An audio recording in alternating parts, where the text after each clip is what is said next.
Hello, I'm Ollie, and this is Criminally, where I talk about crime, pulp, horror, that kind of thing. Today, I've been ill, but I've read a lot. It's my weekly wrap up.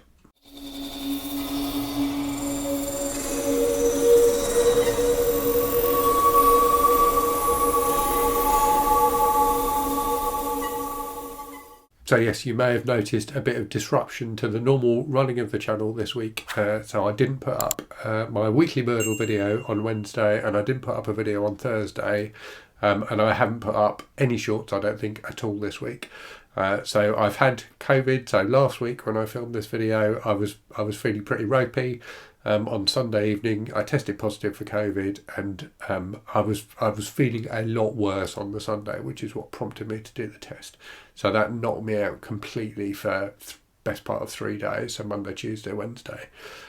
Started feeling a bit better on Thursday. Yesterday, Friday, felt quite a bit better. So I'm still not 100%, but I'm a lot better than I was.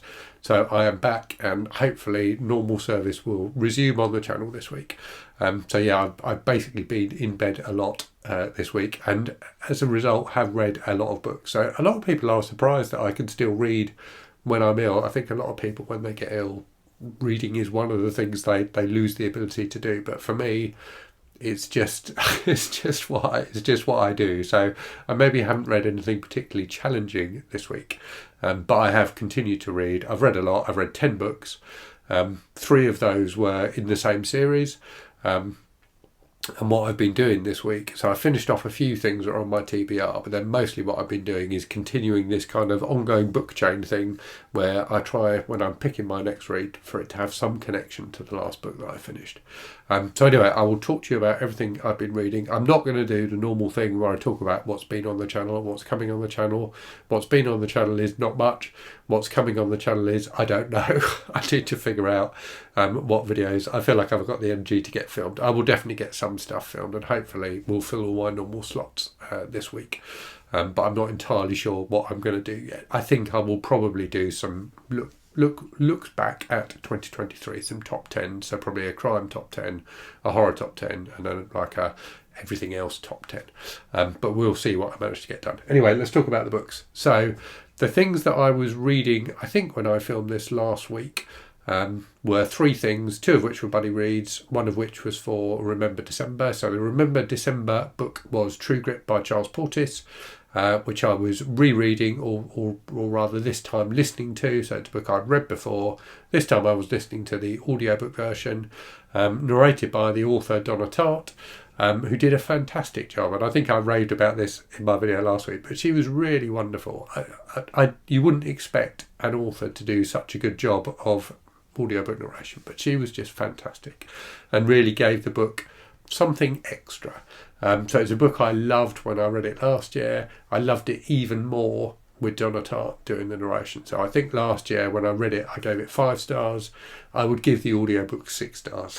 And it was better than the 5-star book. It was really fantastic. So it's a great story, and Donna Tartt just did a wonderful job of narrating it. So if you don't know it, the story is about this, so it's a Western about this young girl whose father's murdered, who goes on a mission of revenge to get the guy who did it, and hires this kind of crusty old ranger, Rooster Cogburn, to help her in her quest. And it's so there's the kind of banter between them and this other guy, LaBeef, who joins up with them.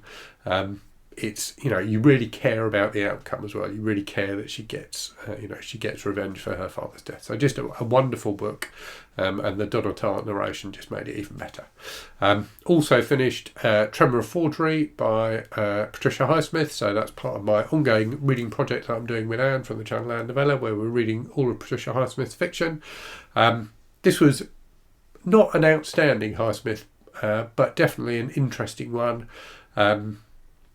Very typically Highsmith, so set in, I'm trying to remember where it's set now, Tunisia I think, or it might be Tangier, and follows 2 Americans who are there, one in particular who is he's there to make a film, But one of the people who associated in the making of that film with him, I think it's supposed to be the director. I think he's the writer. The director is supposed to be coming over from America, but doesn't turn up, and it later transpires he's committed suicide.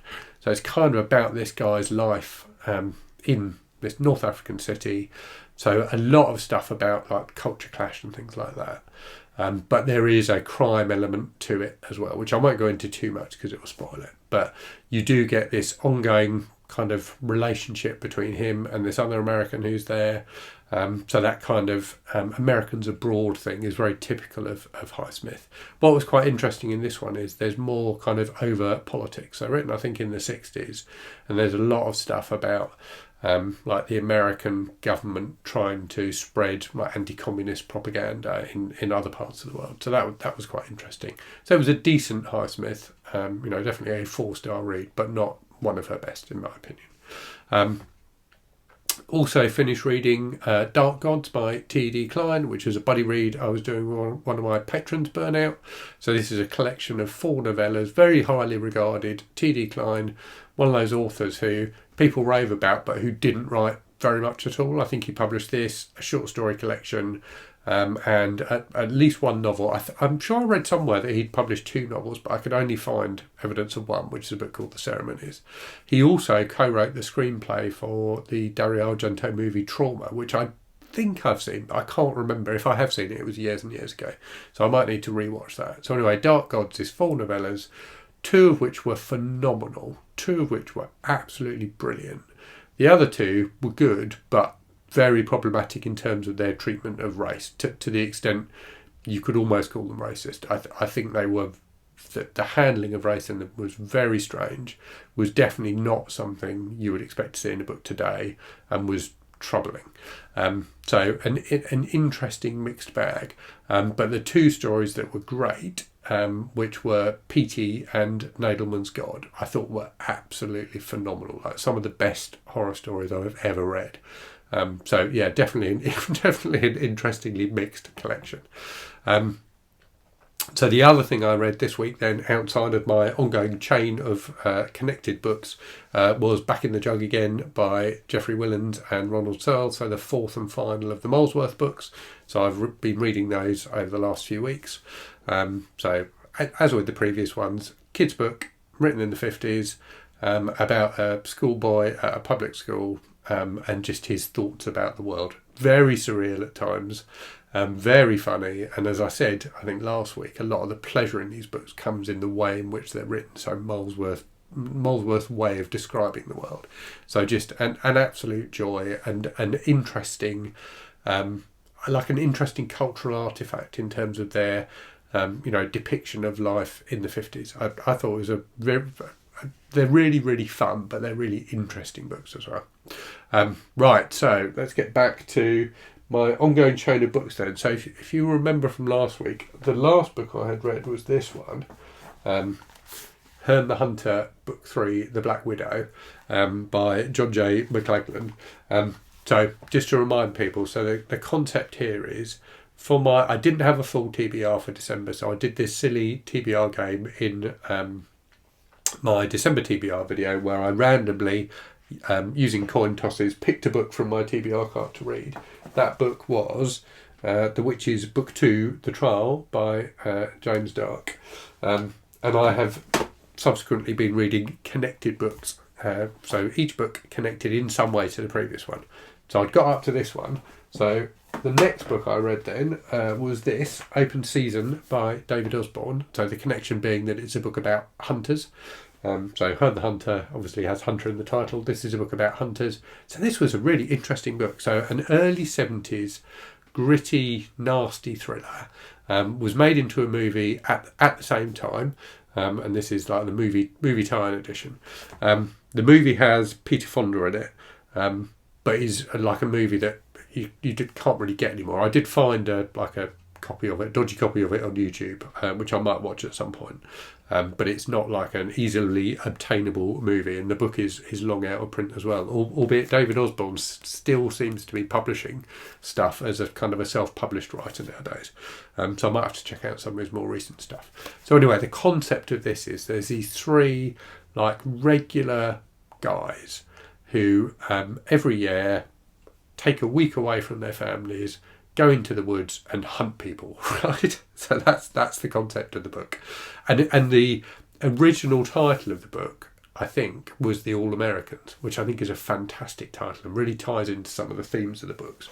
So the idea being that these are just, typical, respectable American guys who are also bloodthirsty killers. So that's essentially the concept. And there's this couple who get basically kidnapped by them and then released to be hunted. So it was really good. I really enjoyed this a lot. There's a lot that's definitely of its time, shall we say, but it was really gripping, really, just really, really genuinely tense, and just an interesting read. So I enjoyed that a lot. So the next book I read after that was this, Fast Charlie by Victor Gischler, originally published as Gun Monkeys. So the connection here is that they both feature a guy on the cover wearing like all the same thing. So you've got this guy in full over-the-top camo, and you've got Pierce Brosnan here, because this is the movie tie-in edition, in full-on brown clothing. So a bit of a tenuous connection perhaps, but it worked for me. So anyway, this was a fun book. So this was originally published, I think, in like 2000 or something like that. 2001. It was originally published in 2001. This is, as I say, the movie tie-in edition. The movie's just been released. Hardcase Crime kindly sent me a copy of this for review. And it was a fun read. It's a really pulpy, fast-paced thriller about this guy, Fast Charlie, who is he's kind of like a fixer.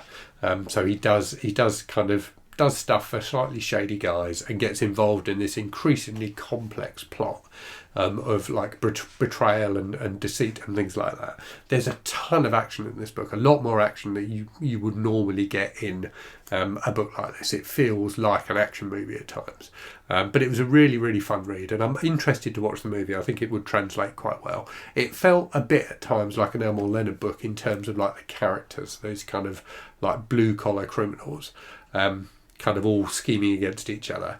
It definitely had an Elmore Leonard kind of a vibe to it, but with loads more action than you get in an Elmore Leonard book. So yeah, a fun read, definitely recommended if you like that kind of thing. Very, very pulpy. The Hardcase Crime badge on the front definitely fits for this one. So that was really fun. After that, I read the book The Colour of Money by Walter Tevis. So the connection here being, so this book clearly about a character called Fast Charlie. The Colour of Money is about a character called Fast Eddie. So it's the sequel to Tevis's first book, The Hustler, which is about a pool hustler. In this book, which was Tevis's last book, I think, which was published like 20 plus years later, Fast Eddie, who's the hustler from the first book, has kind of, he's a middle-aged guy now. He's stopped playing pool competitively. He runs a pool hall. He's going through a kind of midlife crisis, and it's about him trying to like rediscover the spark of his youth, and get back into competitive pool play. It was really good. I really, really like Walter Tevis as a writer. I think he's fantastic. There's just something about his clean, crisp prose that really works for me. I find his books endlessly entertaining to read.